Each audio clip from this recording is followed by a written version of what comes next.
Vamos iniciar, então. Muito bom dia a todos. Estamos iniciando, então, mais uma reunião do nosso Comitê Jurídico Nacional da CACB.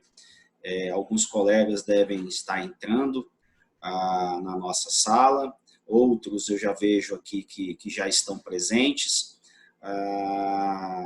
Esse formato nós faremos em outras ocasiões também, convidando especialistas em algum tema que seja de interesse do nosso mundo empresarial, do nosso mundo associativo. Nós estamos gravando também a nossa reunião. Disponibilizaremos depois a gravação nos nossos canais, de forma que a gente consiga socializar as informações e aquilo tudo que o nosso palestrante de hoje vai nos trazer com relação à recuperação judicial.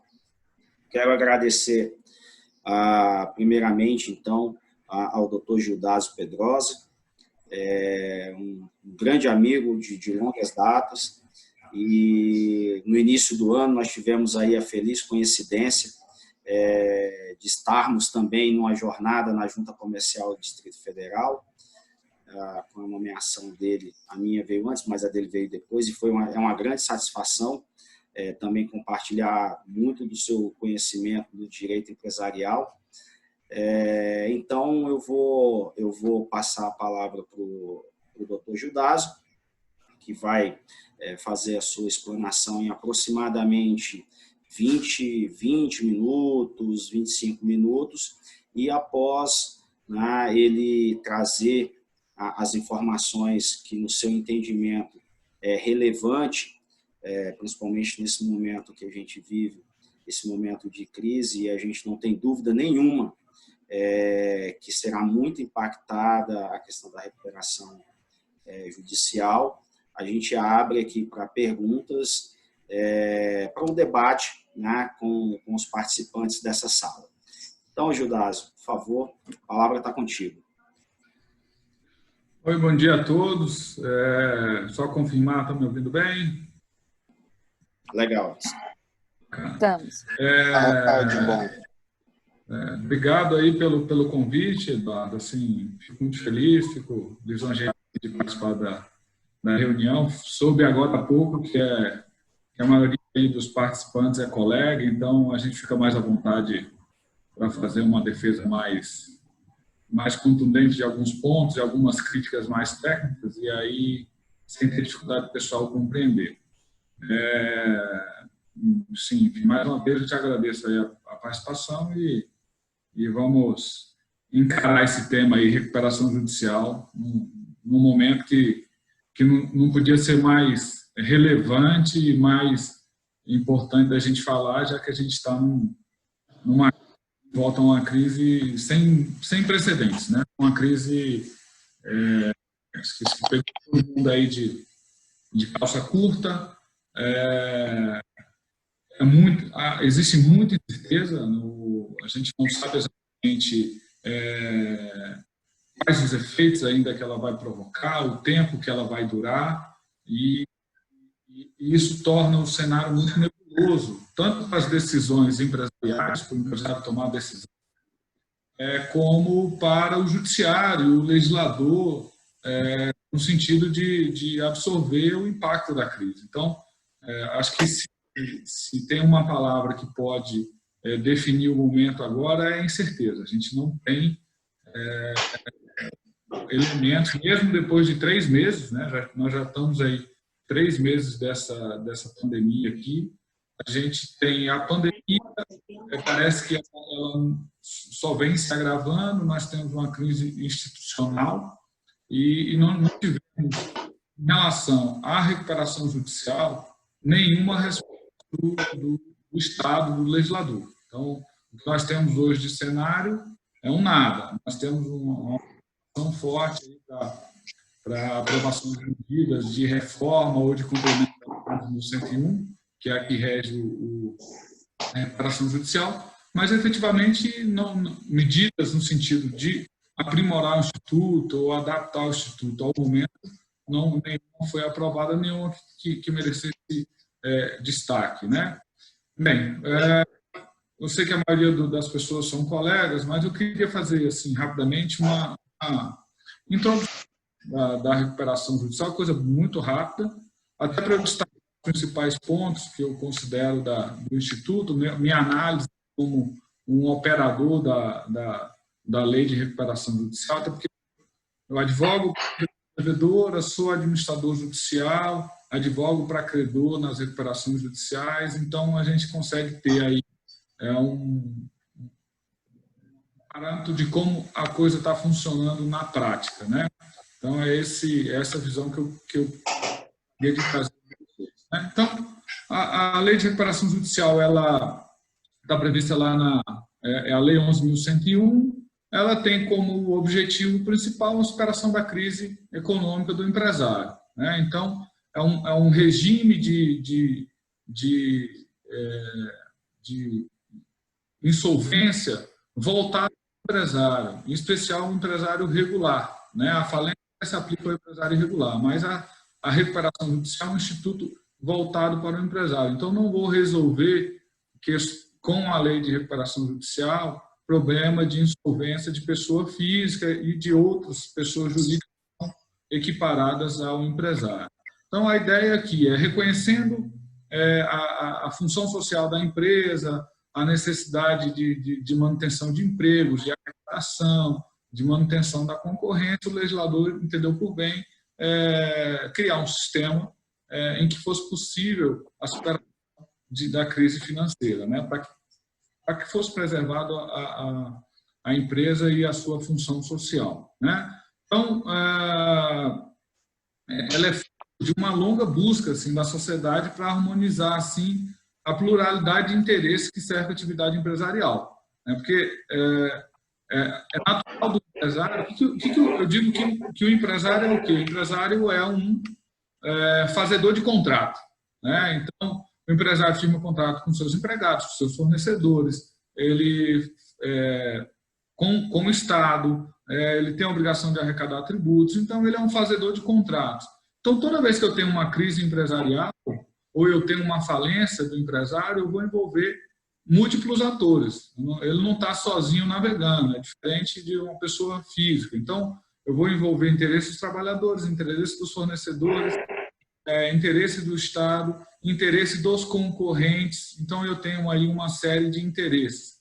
E aí a ideia da recuperação judicial é tentar harmonizar esses interesses. No caso da falência, a ideia é organizar a fila, né? Eu tenho um empresário falido, ele não tem bem suficiente para pagar todos os seus credores, então eu organizo essa execução coletiva, eu faço a apuração do ativo, faço a realização desse ativo através da venda e pago aos credores conforme a ordem de preferência que a lei estabeleceu. Não é um tema simples, não é um tema que acomoda, ou seja, eu até cito um trecho aqui da Constituição do Código de Falência de Portugal de 1899, né? Na introdução, na justificativa da lei, tinha assim: em matéria de falência não há previsões legislativas que bastem, nem reformas muito que durem. Então, ou seja, o que retrata isso aqui, uma passagem de uma lei de 1800, é uma dinâmica da lei de recuperação judicial. Se você vê lá fora, o tempo todo ela está sendo reformada. Nós tivemos uma reforma da lei de falência francesa em 2016, os Estados Unidos está tendo modificação o tempo todo. Então, é uma lei que realmente ela tem que se adaptar ao seu tempo, à dinâmica empresarial, né? Então, enfim, no Brasil, desde 2005, nós temos um sistema aí que comporta 3 modalidades de recuperação judicial. A recuperação judicial, que eu digo, a normal, né? A recuperação especial, que é um instituto que é pouco conhecido, muito pouco utilizado, que é voltado a microempresa e empresa de pequeno porte, que traz algumas vantagens em relação à anterior, e eu tenho uma recuperação extrajudicial, que ela é feita no âmbito da extrajudicial e é só levada para homologação em juízo. Então, nós temos esses 3 sistemas, né? Basicamente, assim, a recuperação judicial ela é restritiva, então ela exige pelo menos 2 anos de atividade do empresário, com atividade regular do empresário. Ela não permite que o benefício seja utilizado a todo momento, então temos pelo menos 5 anos desde o último pedido de recuperação judicial para que seja possível. E aqui eu já introduzo um dos grandes gargalos da recuperação judicial, é que ela não abrange todas as dívidas do empresário. Então, na recuperação judicial tradicional, comum, eu vou conseguir fazer a repactuação da dívida trabalhista, das dívidas bancárias com garantia real, com fornecedores em geral, né? Então, não entra a dívida tributária, não entra os contratos garantidos por alienação fiduciária e cessão fiduciária de créditos, arrendamentos e as vendas com reserva de domínio, entre outros, né? Então, não é a recuperação judicial que vai resolver todas as dívidas, todo o passivo do empresário. Então, aí eu aponto o primeiro gargalo.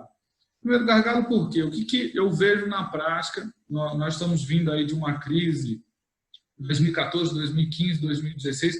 Esse ano que a gente achou que ia dar uma respirada, uma aliviada nessa situação de andar de lado o tempo todo, infelizmente nós estamos passando por esse momento.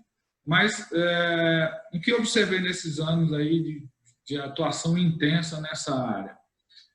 O pequeno empresário, o médio empresário, sobretudo, ele quando a crise chega, quando o negócio dele não performa da forma ideal, o que ele acaba fazendo? Ele acaba concentrando a dívida dele, né? Ele deixa de pagar o imposto, deixa de pagar o banco ou fica renegociando o débito dele com os bancos e acaba concentrando essa dívida em dívida fiscal e em dívida bancária, né? E aí, essa concentração já praticamente inviabiliza o pedido de recuperação judicial, porque o tributário não entra na recuperação judiciária, né? E a dívida bancária, o que aconteceu após a instituição da Lei 11.101, a Lei de Recuperação Judicial? Como ela excepcionou, ela retirou do âmbito, não está sujeito à recuperação judicial, o crédito garantido por alienação fiduciária, todo banco hoje só utiliza como garantia a alienação fiduciária ou a cessão fiduciária de crédito. Então, os bancos procuraram fugir, não se sujeitar mais à recuperação judicial. Então, hoje o cliente está em dificuldade com o banco, não conseguiu renovar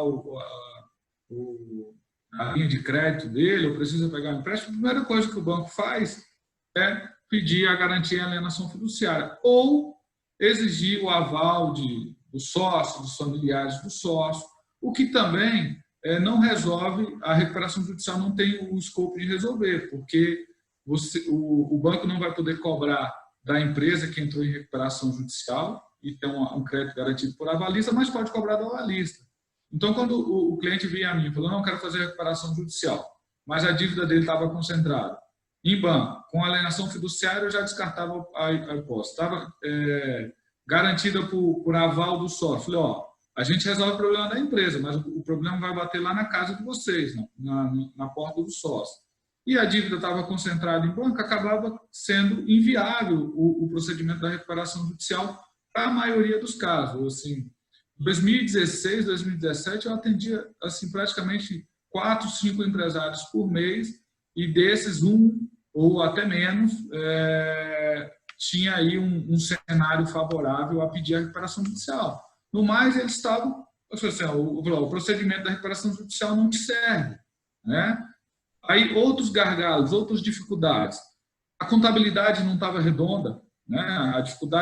A empresa não tinha uma contabilidade redonda. E como ela vai expor essa contabilidade? Ela vai ter que exibir a escrituração contábil dela para o juiz, para o Ministério Público, para os credores.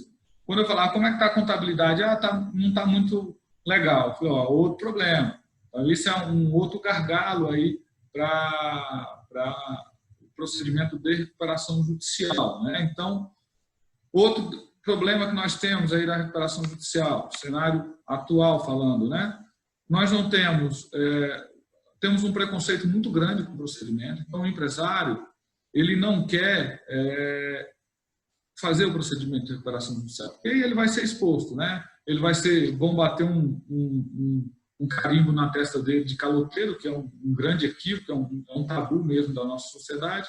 Então, ele resiste a esse pedido de recuperação judicial até o último minuto, né? Então, ele vai pedir a recuperação judicial quando a empresa já não é mais viável, quando a situação já está insustentável. Então, fica difícil você sair da recuperação judicial quando você adia muito a decisão, né? Então, quando você concentrou a dívida, quando você adia muito a tomada da decisão, você acaba entrando com um pedido de recuperação judicial que é inviável, mas que o judiciário acaba aceitando o processamento e vira aquela recuperação judicial blá, blá, blá, né? Que só toma o tempo do judiciário, toma o tempo dos credores e fica adiando aí o encerramento de uma atividade que não é mais viável. Então, é mais ou menos esse o cenário que eu aponto aí de atual das recuperações judiciais.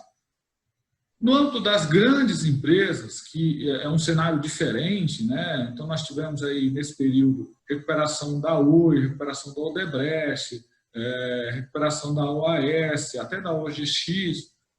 Nós temos um cenário onde a lei funciona de forma mais adequada, porque você não tem esses vícios do pequeno empresário, né?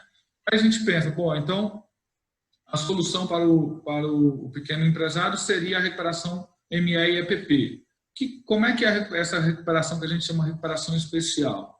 Ela é bastante simples, no sentido, para a gente é operador do direito. Quando você vai explicar isso para o pequeno empresário, ele vê com muita desconfiança, mas, na essência, você vai entrar com o mesmo pedido que você entraria com o pedido de recuperação judicial, mas você já vai apresentar ali um plano de recuperação judicial padronizado. O que é esse plano de recuperação judicial padronizado? Você vai ter uma carência de 180 dias, né? Então você entra com o pedido de recuperação judicial, aí você vai ter um prazo de 180 dias de carência, ou seja, em sendo aprovado o plano, você vai ter essa dilação do prazo, você vai ter 36 meses para pagar a dívida, pode até incluir algum abatimento, e o juiz vai homologar esse pedido. Se você apresentar o plano nesses termos, 180 dias de carência, 36%, algum abatimento, né, corrigido,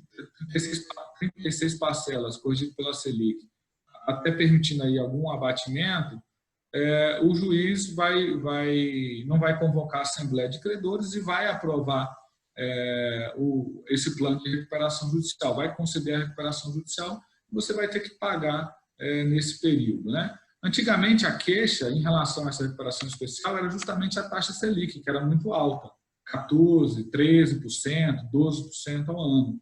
Hoje nós temos uma taxa Selic aí de 3%, então o cenário mudou muito. Okay? Mas mesmo assim, há muito desconhecimento. Os empresários não conhecem esse instituto, não se utiliza. Eu não vi, né, nesses anos aí de atuação nenhum processo de recuperação judicial nesses termos, né, na recuperação especial, apesar de achar um instituto muito interessante para o pequeno empresário. Mas aí você envolve outros gargalos, né? Então, quais outros gargalos? Né? O custo. Quem atua em recuperação judicial, nós temos vários advogados aqui, são advogados que têm já um nível de especialização maior, né? Não costuma ser barato o advogado especialista em recuperação judicial. Você tem um custo muito relevante na recuperação judicial, que é o do administrador judicial. Então, a depender do seu endividamento, o juiz vai fixar a remuneração desse administrador judicial em até 5% ou até 2% na recuperação especial sobre o montante total do débito. Você tem que pagar esses honorários aí do administrador judicial durante o processo, ao longo do processo, né? Então, você tem esse gargalo aí para que as pequenas empresas de e pequeno porte possam pedir a recuperação judicial.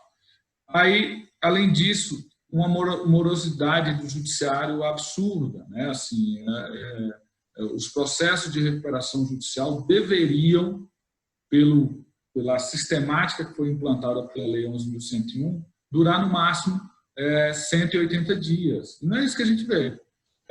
A gente vê aí um cenário de recuperação judicial demorando 2 anos, 3 anos, 4 anos, e isso traz uma insegurança enorme, né? Como é que a empresa vai ficar num período de incerteza de recuperação judicial por um período tão longo? Quem é que vai querer contratar com ela, né? Que investimentos ela vai conseguir fazer se ela não sabe nem se vai conseguir sair do processo de recuperação judicial? Então, a morosidade judiciária é um problema gravíssimo. A gente não consegue superar pela própria estrutura do judiciário na maioria dos estados, e aí a gente tem essa dificuldade, né? Então, o que eu quis trazer... Aí nós temos a recuperação extrajudicial, que ela é interessante na medida que ela é celebrada, né? Ela é organizada fora do Poder Judiciário, ou seja, em vez de procurar o Judiciário para depois procurar os credores, como ocorre nas 2 outras modalidades, na recuperação extrajudicial você procura os credores, faz um acordo com eles e leva esse acordo para ser homologado em juízo. A vantagem é o seguinte, que você não precisa ter a anuência, né, a adesão de todos os credores. Se você conseguir aí a adesão de 3/5 dos credores, você consegue impor o teu plano aos demais, aqueles que não concordaram, né? Então, essa é a vantagem da recuperação extrajudicial. Mas é muito pouco utilizada. Assim, que eu tenho notícia de recuperação extrajudicial bem sucedida daquele grupo Colombo, que vende ternos aí. Ela fez um procedimento desse e me parece que foi bem sucedido. Mas não é um negócio que se popularizou. Ou seja, tem a ferramenta na lei, mas há uma lacuna entre ela e o destinatário final, que é o empresário. Então, nós não temos aí uma utilização mais efetiva desse instituto. E aí nós temos esses gargalos, né, que eu falei para vocês. Então, custo, morosidade, ausência de informação, ou seja, há um desconhecimento, inclusive, do Poder Judiciário sobre como conduzir o processo, ao espírito da lei, da preservação da empresa, da celeridade, de que é necessário resolver aquele processo logo, para que a empresa retome as suas atividades de forma normal. Então, o Judiciário ignora isso, não tem especialização. Brasília, até aqui nós em Brasília, São Paulo, Rio, a gente tem varas especializadas nesse tema. Você vai aqui para Goiânia, o processo de recuperação judicial ele vai ser distribuído para uma vara civil, onde vai estar sendo discutido lá despejo, revisão de contrato. Então, o juiz não entra, o processo entra naquele ritmo, naquele procedimento dos outros processos, e deveria ser um sistema completamente diferente. Então, assim, a ideia da recuperação judicial, a lei, ela foi muito bem pensada, mas o fato é que ela não conseguiu alcançar os pequenos e médios empresários. Então, você tem aí uma utilização bem considerável no âmbito das grandes empresas, penso até que funciona na medida do possível, de forma bem, mas quando a gente reduz aí o campo de aplicação dela às pequenas e médias empresas, nós temos muitos gargalos. Aqui eu não tenho a pretensão de dizer quais são todos os problemas, eu tenho certeza que os colegas aí que atuam na área vão apontar outros problemas. Aqui a ideia minha mesmo era de traçar o panorama atual, né? Que a gente tem dificuldades, a gente precisa de aperfeiçoamento da lei, e essa é uma discussão que já vem há muito tempo.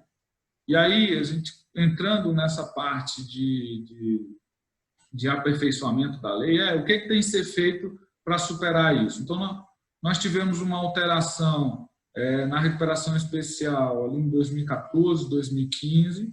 Eu tinha a impressão de que, de fato, nós teríamos aí uma utilização mais efetiva do Instituto. Para mim não mudou, então não funcionou. E aí nós tínhamos, assim, eu fiz um apanhado, 27 projetos de lei no Congresso Nacional, no sentido de alterar a Lei 11.101. Então, já tem várias iniciativas, existiam várias iniciativas no sentido de modificar a lei e aperfeiçoar a lei, né? Esses projetos, a maioria deles, eles foram reunidos, né, no PL 10.220, de 2018.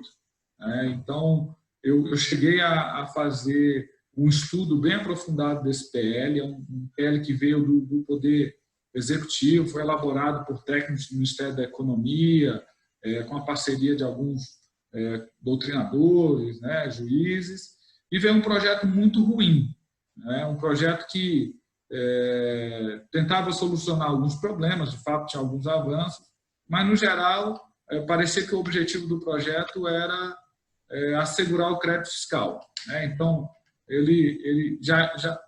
o crédito fiscal, o problema fiscal do empresário já não pode ser resolvido, já não podia ser resolvido na recuperação judicial, e o projeto piorava isso. Então, era um projeto que foi muito criticado. Ano passado, no Congresso de Direito Comercial, lá em São Paulo, eu só ouvi críticas a esse projeto, né? Mas ele recebeu um substitutivo e a coisa vinha caminhando, né? O projeto vinha avançando, e aí nós entramos nessa crise, nessa pandemia, e aí o cenário mudou completamente, assim, o ritmo do funcionamento do Congresso mudou, enfim, aí a gente passou a não pensar, não necessariamente na reforma, aperfeiçoamento da lei. O que pode ser feito de imediato para solucionar o problema da crise empresarial, a crise de liquidez, né? E o que a gente tem aí hoje, assim, que tem várias iniciativas, mas aqui eu vejo ganhando forma, é um projeto do deputado Hugo Leal, é o 13.1397 do deputado Hugo Leal, que já foi aprovado na Câmara, né? E ele chegou aí agora em junho ao Senado Federal e tem recebido algumas emendas lá, deve ser votado em breve, né? Então, é um projeto aí que traz muitas inovações, aproveita algumas ideias ali do PL 10.220, mas ele quer fazer uma coisa mais transitória, né? Ele quer tentar resolver o problema da pandemia. E, assim, obviamente, isso é um desafio gigantesco, né? Porque a gente, como eu falei no início aqui dessa minha fala, a gente não sabe exatamente como é que vai se desenrolar essa crise, né?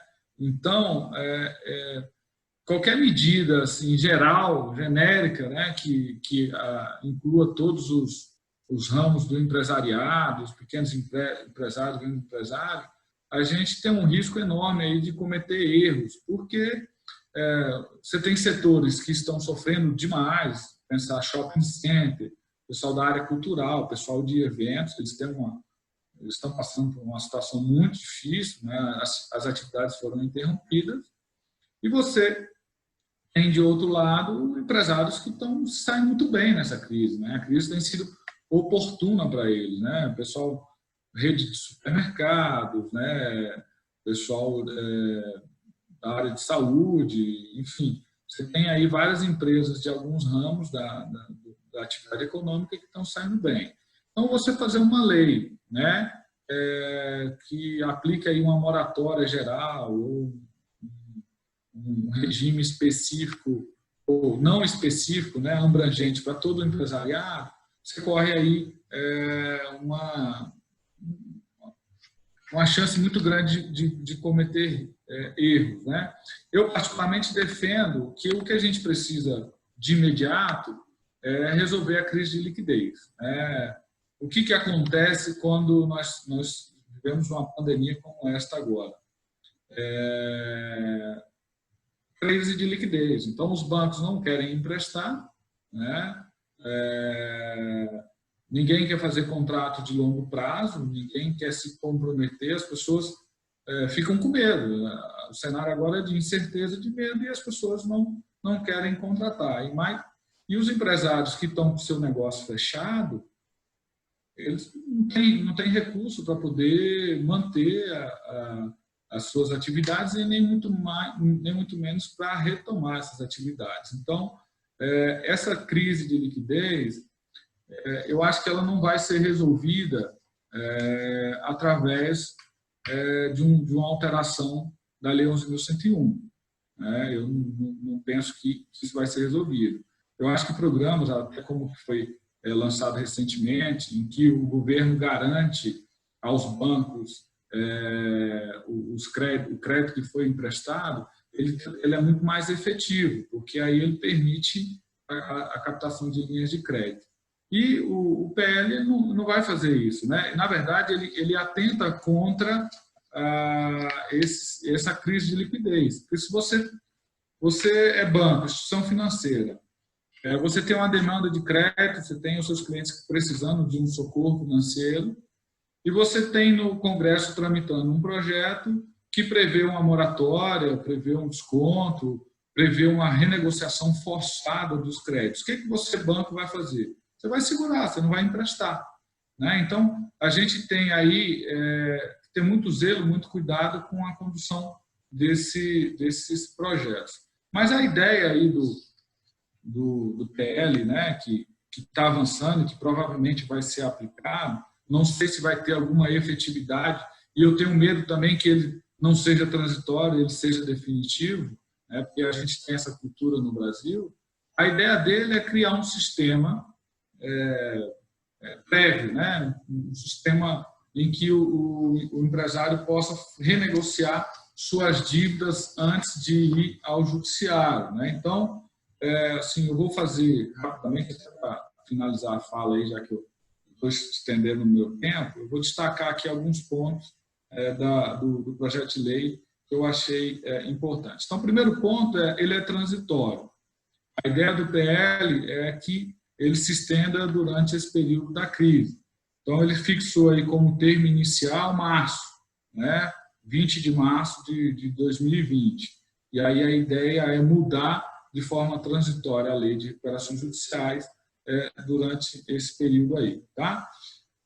Ele um outro ponto, que é até o artigo 2º do projeto de lei, ele estende o benefício da recuperação judicial e o próprio benefício do sistema de prevenção de insolvência a todos os agentes econômicos, porque a lei de recuperação judicial ela não serve para o autônomo, ela não serve para o agente econômico que não é empresário, né? Aquele que não é, como a lei define, empresário clássico, né? Ele estende para o produtor rural, enfim. Então, ele permite que essas pessoas que estavam à margem da lei de recuperação judicial que façam esse pedido prévio de prevenção de insolvência, né?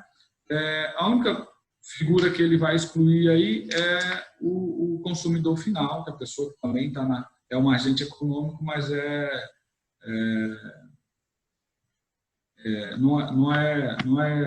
ele é destinatário final, então não estaria aí abrangido no escopo da lei. Então, o que é a ideia? Após a publicação da lei, todas as ações, execuções, protestos, eles vão ficar suspensos, né, pelo período, para que seja possível, durante esse período de suspensão, o empresário renegociar diretamente com o seu credor a regularização da dívida, né? Então, ele afasta multa e juros, ele não permite a falência, ele veda a retomada de bens que foram dados em garantia. Então, durante esse período de suspensão, nada vai poder ser feito, ou seja, o contrato não pode ser rescindido, os contratos não poderão ser rescindidos, os bens não poderão ser retomados, não se aplica multas nem juros e não pode ser decretada a falência. Ok, nesse período, o empresário vai ter que procurar negociar com seus credores e apresentar o relatório dessa negociação ao judiciário, né? E aí é que eu vejo o grande problema desse projeto. Embora a negociação seja fora do âmbito do judiciário, ele vai ter que ir ao judiciário para dar efetividade ao acordo. E a grande realidade hoje é que o judiciário não dá conta de atender a demanda atual das recuperações judiciais. A demanda pré-pandemia, ela já não era atendida. Então, o grande gargalo, o grande problema, essa lei não está trazendo, porque ela está mandando para o judiciário esse acordo aí de prevenção de insolvência. E, além do mais, como ela está ampliando o leque para pessoas que não são empresários, ou seja, vai aumentar a demanda das varas de falência e de recuperação judicial. Então, assim, o projeto, penso eu, muito falho nesse aspecto. Eu acho que a gente está num cenário de muita incerteza e é difícil tomar uma decisão agora, mas, com certeza, aumentar a demanda do judiciário agora, que já ia ser aumentada de qualquer forma, é muito temerário, né? Então, enfim, a pessoa vai ter que ir ao judiciário, então isso é dramático. É dramático porque, pelo menos, eu nunca ouvi falar na área da saúde, a gente escuta falar do hospital de campanha. Então, você tem uma crise, faz um hospital de campanha. A gente teria que fazer aí um fórum de campanha, né? Uma espécie de tribunal de exceção para poder fazer o julgamento dessas demandas. E aí, a lei quer remeter ou quer obrigar o empresário a fazer uma negociação com os seus credores antes de ir ao judiciário. Não sei se isso vai funcionar, vamos ver, né? Acho que aí há muitas dificuldades. E aí, ele faz a primeira parte do projeto de lei, ela vai se referir a esses pontos, um estágio anterior da recuperação judicial. Então, ele cria um estágio anterior à recuperação judicial, que seria um ambiente em que o empresário poderia renegociar suas dívidas, tendo o conforto da suspensão das execuções e da retomada dos bens. E aí, depois que ele fizer essa negociação, ele leva ao judiciário, o judiciário homologa. E ele faz alterações, o projeto faz alterações pontuais e transitórias na lei de recuperação judicial. Então, ela amplia aquele prazo que eu falei lá inicialmente, na recuperação especial, de 36 meses do empresário individual para 60 meses. Ele inclui outras modalidades de crédito. Ele permite a prorrogação dos prazos, prazo de suspensão das execuções na recuperação judicial normal por mais 180 dias. Deixa eu ver aqui outros pontos que eu destaquei.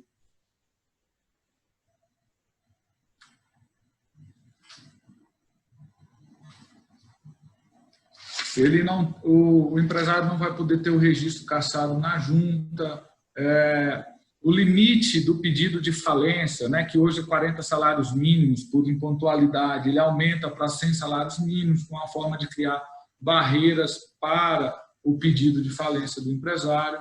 Como eu já estendi aqui demais a minha fala, eu não vou mais comentar esses pontos, mas eu queria só fazer um fechamento no seguinte sentido. Acho que a gente... eu estou extremamente preocupado com um ponto específico. Eu acho que a gente não conseguiu aperfeiçoar a lei no período pré-pandemia, e eu estou muito preocupado com a capacidade do judiciário de receber estas demandas, né? Então, eu afirmo com toda certeza que o judiciário não tem hoje capacidade para suportar a demanda que está por vir, de pedidos de falência, de pedidos de recuperação judicial, de pedidos de revisão contratual, pedidos de ação de despejo. O judiciário não está preparado para isso. E eu não vejo na lei nesse projeto de lei, que é o principal até agora, nenhuma medida que permita aí ao judiciário absorver esse impacto ou tirar do judiciário esse peso de resolver esses conflitos empresariais.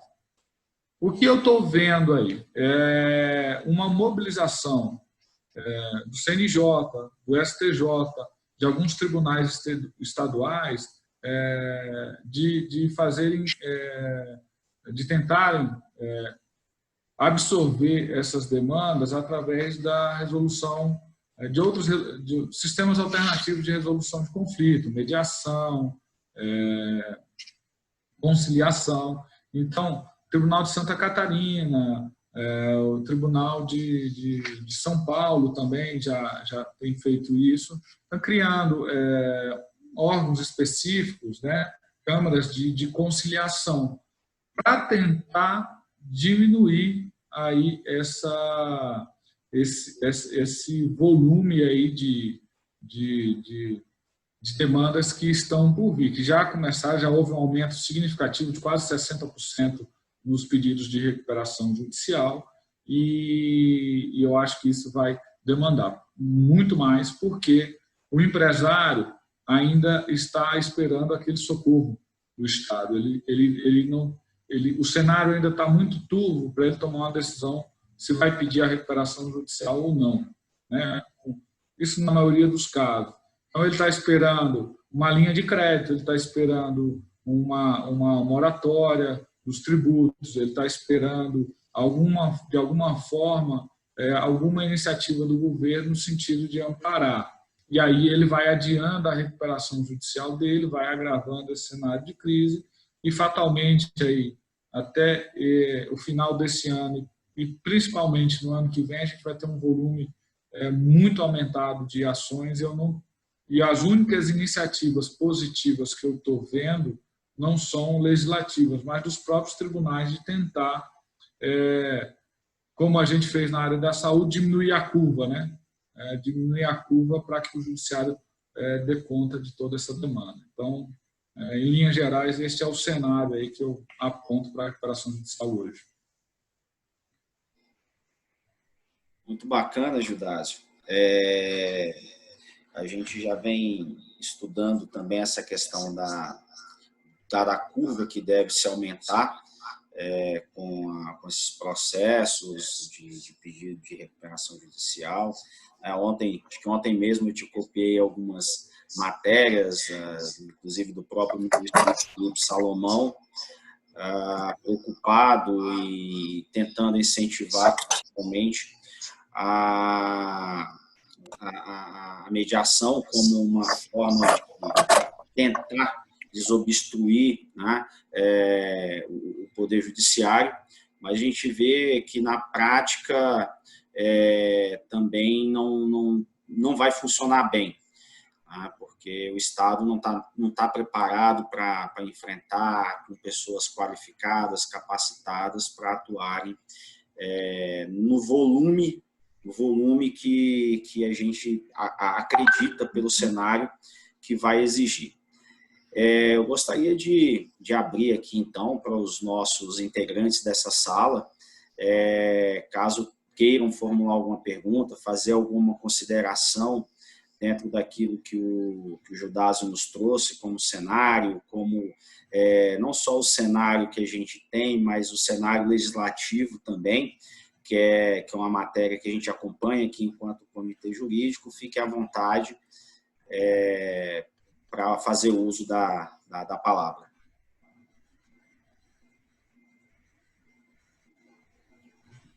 Murilo? Alessandro? Eduardo? Opa, tudo bem?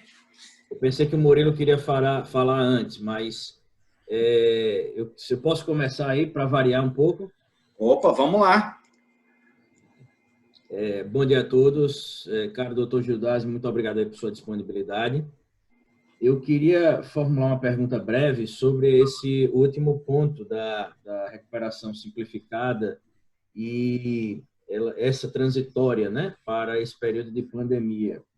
Eu tinha visto, me parece que, apesar da relatoria ser do Hugo Leal, o texto substitutivo aprovado na Câmara foi até de um conterrâneo meu aqui em Alagoas, deputado Isnaldo Bulhões, E a minha pergunta é, até onde eu consegui ver, o texto ele prevê que, no caso da recuperação extrajudicial, ficaria de fora os créditos tributários, esses de alienação, garantidos por alienação fiduciária, etc.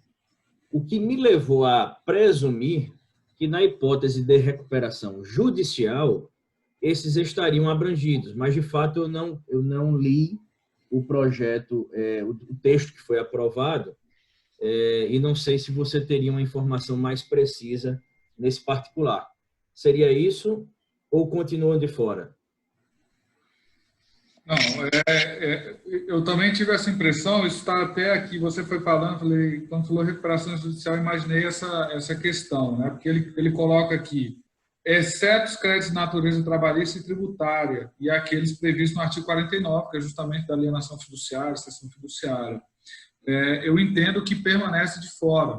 Tá? Eu entendo que continua na recuperação judicial normal de fora esses créditos. Né? Não houve mudança nesse sentido. Até, assim, a questão desses créditos garantidos por alienação fiduciária é um drama, assim, porque a gente fica entre o Instituto de salvar a empresa, de recuperar a empresa e de proteção ao crédito.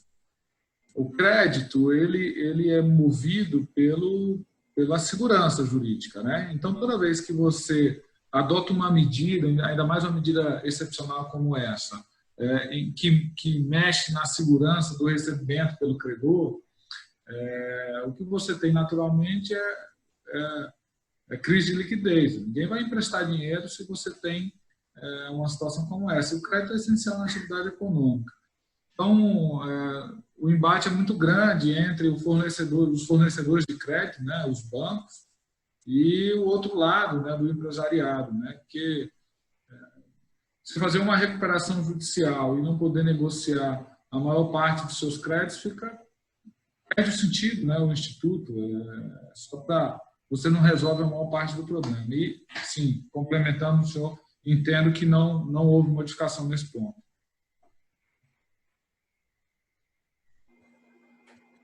Perfeito, eu agradeço. E só para duas questões, assim, só mais a título de confirmação, desculpe, é porque eu realmente não consegui ler, né, esse texto substitutivo que foi aprovado antes aqui da nossa conversa, mas me parece que a questão do prazo, ele permite que, no caso, se tiver havido uma recuperação extrajudicial, aliás, se tiver havido uma recuperação judicial e ela agora, você intentá-la de forma extrajudicial, esse intervalo pode ser de 2 anos, ao invés daqueles 5 ordinários. E também, só para finalizar, também uma diminuição de quórum, me parece, né? Sai de 3/5 para a maioria simples. Era só para confirmar contigo se seria isso mesmo.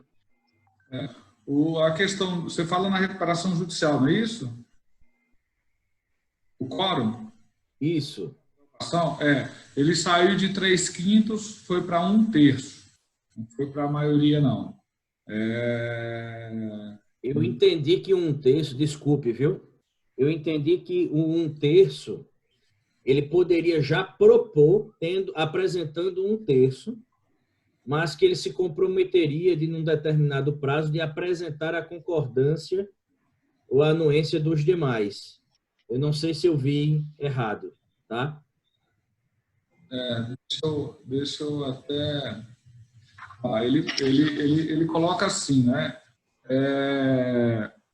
O pedido, né, poderá ser apresentado com a comprovação da anuência dos credores que representem pelo menos 1/3. Então, nesse aspecto, isso está correto. Ou seja, eu tendo 1/3, eu consigo fazer a apresentação do plano de recuperação extrajudicial e submeter ele à aprovação. E aí, no artigo 11 aqui,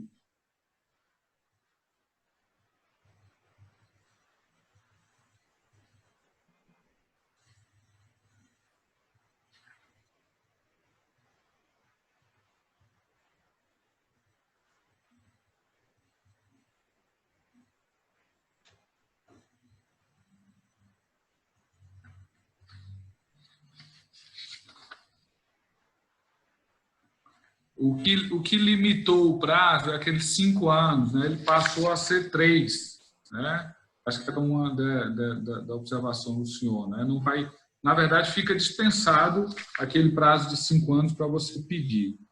E aí ele fala, e ele não fala nada a respeito desse ponto que você colocou, não. O projeto é omisso, assim. Ele fala que você vai poder apresentar com 1/3. Ele não fala que seria 50% de aprovação, não. Até o pedido de 50%. Aí eu acho que vai para o quórum normal lá. Porque na recuperação judicial você tem uma fase de objeção, né? Então, você vai lá, apresenta o plano de recuperação judicial antes, quer dizer, antes não, hoje, para apresentar esse plano, você precisa ter pelo menos 3/5 de adesão, né, do valor dos créditos, e vai se abrir prazo para impugnação, né? E se for observada a impugnação do plano, o juiz pode não homologar, né, desde que apresentados. Aqui, ele só diminuiu o quórum necessário para pedir a apresentação para 1/3. Ele não mudou a regra, pelo menos eu não observei aqui a mudança na regra em relação à aprovação do plano, né? Ele vai submeter com o juiz homologar. Eu vou até observar aqui, mas não achei nada nesse sentido. Estou com o PL aqui na mão, não tem nada nesse aspecto. Perfeito. Foram anotações que eu fiz na época com a notícia no próprio site da Câmara, quando houve a aprovação. Enquanto você falava, eu fui aqui olhar novamente as anotações. Pelas minhas anotações, eu posso estar equivocado, claro, mas a ideia seria a seguinte, lá da notícia. Você pode apresentar o pedido com 1/3. O quórum teria sido alterado para metade mais 1 em cada uma das categorias de crédito. E se você apresentar com 1/3, no prazo de 90 dias, você se compromete a apresentar a complementação. Foi a anotação que eu fiz lá, mas realmente, como eu falei, foi de forma precária, com base na notícia veiculada no site da Câmara, que também pode ter lá seus equívocos, que nem sempre quem veicula é uma pessoa técnica, né? Então, isso pode ter sido discutido aí na tramitação.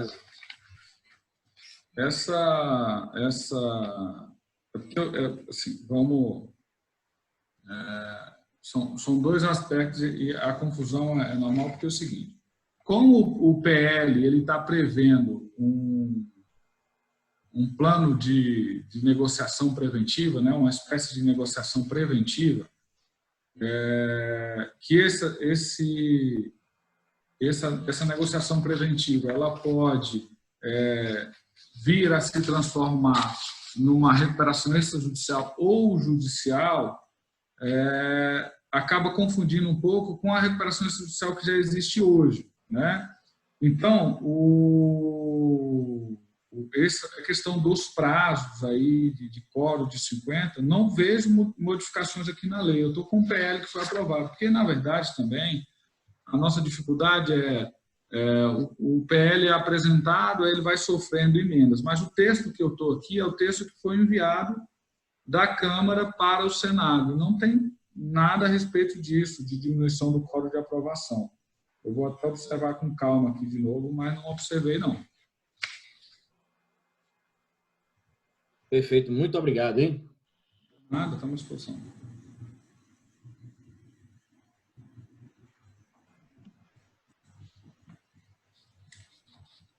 Mais alguém gostaria de fazer alguma intervenção, algum comentário com relação à explanação do Dr. Judásio? Ou algo que esteja dentro do tema?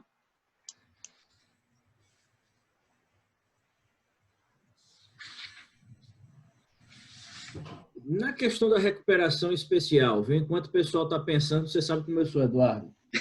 Eu vou perguntando. Vamos lá, Luciano, é isso aí. Na questão da recuperação especial, doutor Judásio, na sua experiência prática, algum abatimento que você falou que a gente poderia contemplar, de ordem prática, você tem uma ideia assim da faixa percentual que tem se proposto para uma homologação direta, ou é muito variável? Como é que está isso? Então, Alessandro, o problema da recuperação especial, né, da MEI-EPP, é que eu não vejo ela. Então, eu não consigo te responder essa pergunta, né? No texto original da 11.101, não existia previsão de abatimento. Aí houve uma reforma em 2014 ou 2015 e permitiu o abatimento e incluiu o crédito trabalhista, né, que também estava fora da recuperação especial. A lei não estabeleceu os parâmetros desse abatimento. Então,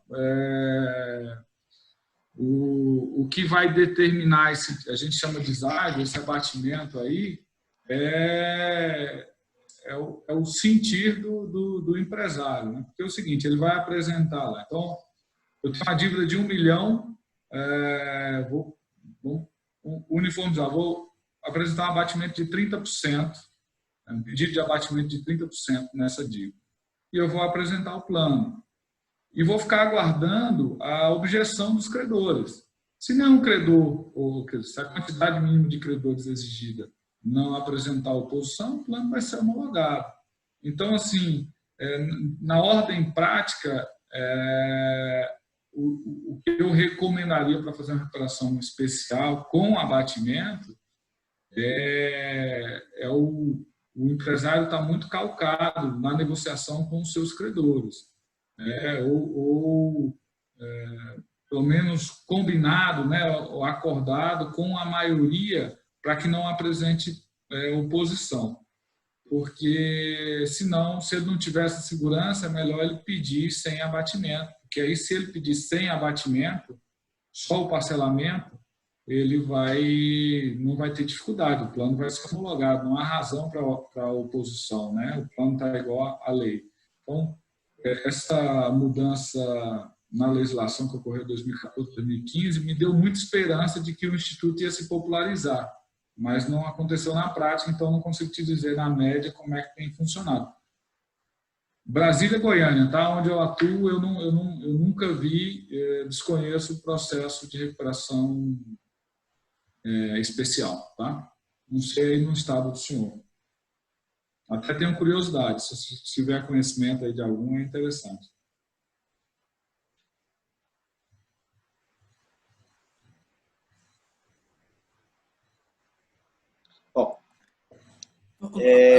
Opa, por gentileza, Eduardo, eu só queria cumprimentar aí o Judásio, eu achei excelente a explanação, muito objetiva. Confesso que, como um cara oriundo do Sebrae, né, tinha aí uma grande expectativa no assunto voltado para a recuperação especial, que você acaba de forma bem objetiva, falar que não existem casos, né? E outra coisa que me chamou muita atenção foi a sua também sinceridade ao dizer do despreparo do Poder Judiciário, né, para lidar com esse processo, né? Eu perguntaria, as instituições, como o próprio Sebrae, de alguma forma não poderiam encaminhar alguma coisa, já que a gente vislumbra que vai haver necessidade de uma maior atenção com as pequenas empresas, porque a lei que está aí não serve para pequena empresa, vamos ser claros, né? Assim eu entendi, né? Como não tem nenhuma prática. Você não vê aí que tem que ser feito algo nesse sentido? Eu acho, assim, muito boa a sua colocação, porque, assim, eu acho que o Sebrae ou instituições equiparadas, elas tinham muita condição de ajudar o pequeno e médio empresário na elaboração do plano, né, de apresentação do plano. Por exemplo, a grande dúvida quando você tem uma empresa em crise é se ela é viável, né? Se ela é viável sair da crise ou se é um mau empresário que tem que ser excluído do mercado. Assim, assim, tem autores mais radicais que acham que a recuperação judicial é uma aberração, né? Se o empresário não consegue estar em crise, é porque realmente ele tem que ser excluído do mercado. Situações como essa de pandemia mostram para a gente que a gente não está no controle disso. O cara pode ser organizado como for, tem uma empresa viável, saudável, e vem uma tempestade dessa, um furacão, né, vamos dizer, e tira tudo do lugar. Então, a recuperação judicial é para servir nisso. Eu tenho uma empresa que é viável, que era interessante, que ela era sustentável, mas ela, por uma situação alheia à vontade do empresário, ao domínio do empresário, ela acabou entrando em dificuldade. O que eu acho uma ideia interessante?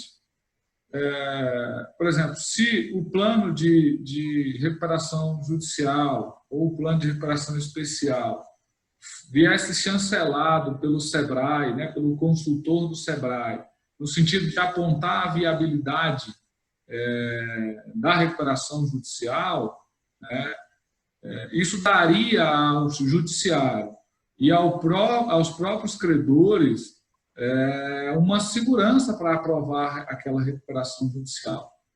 Então, eu acho que seria muito oportuno. É óbvio que a gente tem que pensar e colocar isso em prática, mas penso que seria um ponto que eu vejo muita dificuldade. Você vai contratar um consultor para fazer um plano de recuperação judicial, e quem faz não é advogado. Eu tenho que colocar lá projeção do fluxo de caixa, eu tenho que enquadrar o endividamento com parcelamento dentro desse fluxo de caixa, perspectiva de mercado, como a empresa está no seu segmento, como é que aquele segmento está posicionado, quais as perspectivas para o futuro. É isso que vai dar tranquilidade para o credor aprovar ou não o plano de recuperação judicial. E isso é caro. Como você sabe que isso é caro. Você fazer esse tipo de análise, valuation da empresa, da venda, é difícil, né? Então, o SEBRAE podia ajudar nisso. Uma outra questão que lá fora é muito difundido, e aqui me parece que a gente precisa evoluir muito, é que esse ambiente de falências e recuperações judiciais é um grande celeiro de negócios. É um grande celeiro de negócios, porque toda a recuperação judicial e a própria falência, ela foi pensada. A melhor recuperação é você excluir o empresário ruim e colocar um empresário bom no lugar. É aproveitar aqueles recursos, né? Você aproveitar o negócio que já está montado e botar ali uma nova gestão dentro. Então, eu não vejo muita divulgação nesse sentido, que pode ser uma falência ou uma recuperação judicial uma ótima oportunidade para outros empresários, no sentido de tomar aquele negócio, porque a regra mais importante, mais interessante da lei de falência e recuperação judicial é aquela que não permite a sucessão das dívidas pelo adquirente daqueles ativos. Então, uma empresa fechou, má gestão, mas ela tem um ponto bom, ela já tem uma clientela, ela tem ali os empregados treinados. Se ela pudesse, dentro de um processo de falência ou de recuperação judicial, ser vendida por um outro empresário bom, né, um cara estruturado, para ir assumir aqueles ativos e tocar sem ter problema com o passado daquele empresário ruim, é interessante. Para quem está adquirindo, para os credores que ia continuar com o seu fornecedor, com o seu empregador, o fisco que ia continuar a arrecadação tributária. Só que não é isso que acontece hoje. A empresa fala e fecha, fica aquele rolo judicial que não se resolve nunca. Ninguém tem coragem de fazer negócio para comprar aquilo, porque tem medo do risco trabalhista, risco de fiscal. Vou comprar esse negócio. E dentro da recuperação judicial, você tem um ambiente propício para isso funcionar. A lei é muito clara. Quem compra um ativo de uma empresa falida em recuperação judicial não sucede nas dívidas. E aí falta a implantação de um ambiente de negócio nesse sentido. Muito bom. Eu vi aí uma oportunidade, né? Uma visão muito boa. Parabéns. Eu acho que isso é uma coisa para sacudir alguns aí. Vai ter que alguém fazer indução desse processo, né? com certeza. Parabéns, gostei aí da abordagem, despertou aí uma visão que eu não tinha. Agradeço, viu, Judásio? Parabéns aí pelas suas colocações, foram excelentes, muito boas. Obrigado, obrigado. Muito boa mesmo, inclusive a pergunta formulada pelo Elcio, realmente ela tem tudo a ver com o ambiente e as oportunidades que surgem do negócio, né? Bom, gente, antes de encerrar, como já está aqui na previsão do nosso horário, gostaria Ô, de... Eduardo. Opa! É Rony, aqui do Rony. Antes de você encerrar, eu queria fazer uma perguntinha rapidamente. Sim, vamos lá, por favor. Doutor Gildásio, na verdade, eu não quero entrar dentro do escopo do PL que está em trâmite no Congresso Nacional. O que eu faço aqui, o acompanhamento de toda a legislação que diz respeito diretamente aos interesses da CACB e aqueles também que se avizinham com os interesses. E eu gostaria de saber, que eu estou acompanhando aqui o PL do 10.220, que foi, a ele foram apensados outros 5 PLs, e ele está pronto, segundo o meu acompanhamento, para a votação em plenário da Câmara. Mas o senhor falou aí que tem um outro PL que já foi aprovado, do deputado Hugo Leal. Eu gostaria, se possível, se eu pudesse repetir o número desse PL para poder eu ir buscar aqui e fazer o acompanhamento. O PL é o 1397/2020. Tá? Certo. Tá, mas aí eu acho que vou fazer uma ponderação rápida. O 10.220 é um PL que eu vim acompanhando também. O projeto original, como eu até comentei na fala, eu achava ele muito ruim, mas veio um substitutivo. Ele estava, de fato, no ponto de ser votado. Ele ia trazer mudanças muito positivas, algumas nem tanto. Só que aí, a tramitação dele arrefeceu por conta da crise, e aí veio esse projeto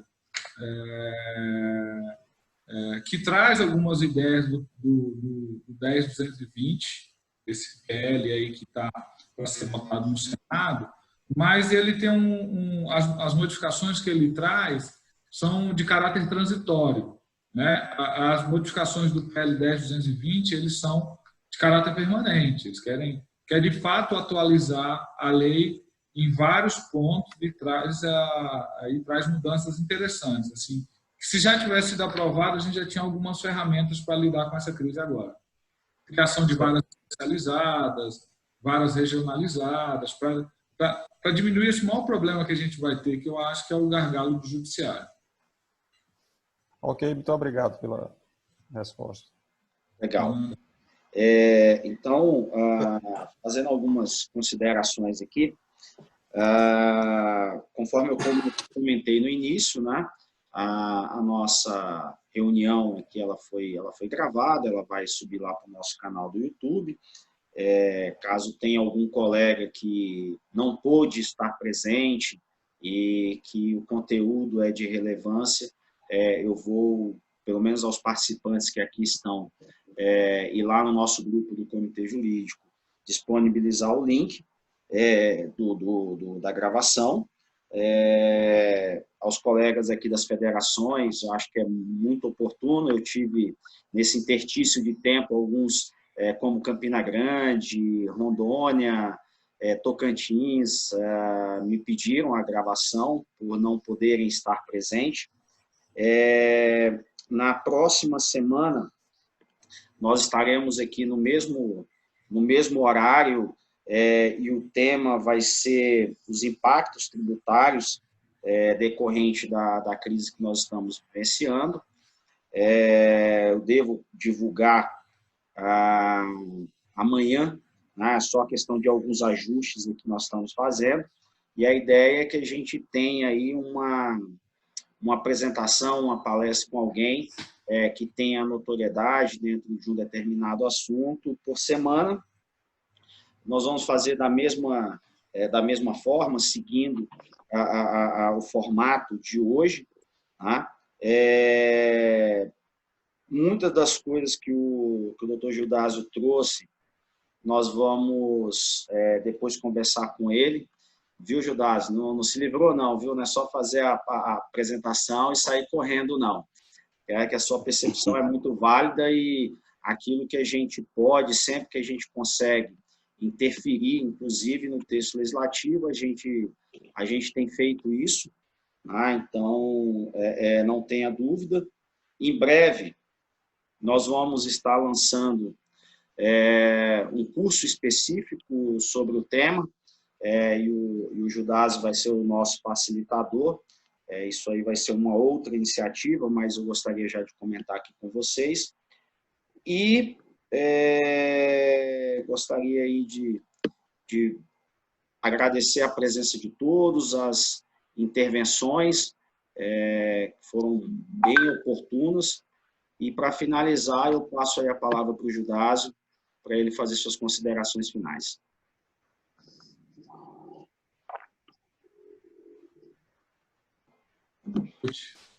Desculpa, eu estava no mudo aqui. Bem, primeiro eu queria agradecer, dizer que é um prazer falar para vocês, aí, conhecer os colegas. É muito assunto, é muita coisa, a gente dou aula disso na graduação, trabalho, então tem muito assunto, fica tentando sintetizar aí essa base que a gente tem em 20, 30 minutos, acaba fugindo um pouco, mas espero que eu tenha transmitido aí as minhas preocupações e o que eu vejo para as recuperações judiciais e agradecer mais uma vez ao Eduardo e a todos pela atenção, pela oportunidade. Obrigado a apresentação aí, doutor. Muito boa a explanação aí. Obrigado. Então é isso, gente. Nos falamos na próxima quarta-feira, no mesmo horário, e o pessoal do Comitê Jurídico, os assuntos que for reservado, a gente faz, como de costume, as nossas reuniões fechadas, para a gente chegar às conclusões e às estratégias necessárias para o enfrentamento dos mais diversos assuntos que a gente tem aí para auxiliar as nossas empresas. Bom, muito obrigado e, de novo, até quarta-feira que vem. Obrigado, Eduardo.